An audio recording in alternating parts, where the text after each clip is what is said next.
এই নে, এটা দিয়ে তোকে গলারও বানাতে হবে, কানেরও বানাতে হবে, কিন্তু এটা সবার দিয়ে আলাদা হতে হবে।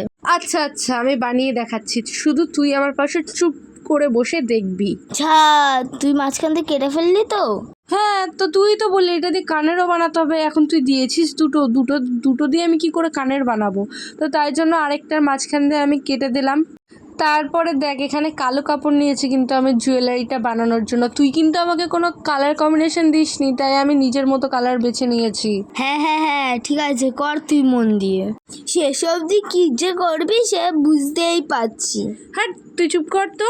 দেখ এখানে কি নিয়েছি বলতো, পাটের দড়ি। পাটের দড়িটাকে আমি গোল করে পাকিয়ে নিচ্ছি একটা কার্ডবোর্ডের ওপর। আর এটাই আটকানোর জন্য কি ব্যবহার করেছি বলতো, ফেভিক্রিলের আঠা। দেখ এই যে কানের দুটো কেটে রেখেছিলাম ওইটার সাইডে কটন বল আটকে দিয়েছি। এরপর ওই যে পাটের জুটটা আমি পাকিয়েছিলাম তার উপরে একটা কাটা কড়ি আটকে দিয়েছি। এই দেখ এখানে ঝটপট করে টার্সেল রেডি করে নিলাম। এরপর ভেতরে ঢুকিয়ে দেবো, ভেতরে ঢুকালেই কিন্তু গলার হারটা রেডি হয়ে যাবে। এরপর জাম্পরিংয়ের মাধ্যমে আমি কানেরগুলো ঠিকঠাকভাবে আটকে নেবো। আর কানেরও আমি ইউজ করেছি কড়ি, আর এটা কিন্তু ঝোলা কানের। আর শেষে কি করেছি বলতো, দুই সাইডে দুটো কলকা করে দিয়েছি, আর সিম্পল একটা জুয়েলারি রেডি হয়ে গেল। এই নে, এবার দেখ তো কেমন লাগছে, দেখে বল। হাতে নিবি?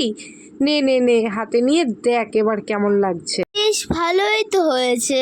আমার দিদির হাতে বানানো এই গয়নাটি তোমাদের কেমন লাগলো কমেন্ট করে জানাও। আজকের মতন এই অবধি, কালকে আবার নতুন ভিডিওতে দেখা হবে। টাটা।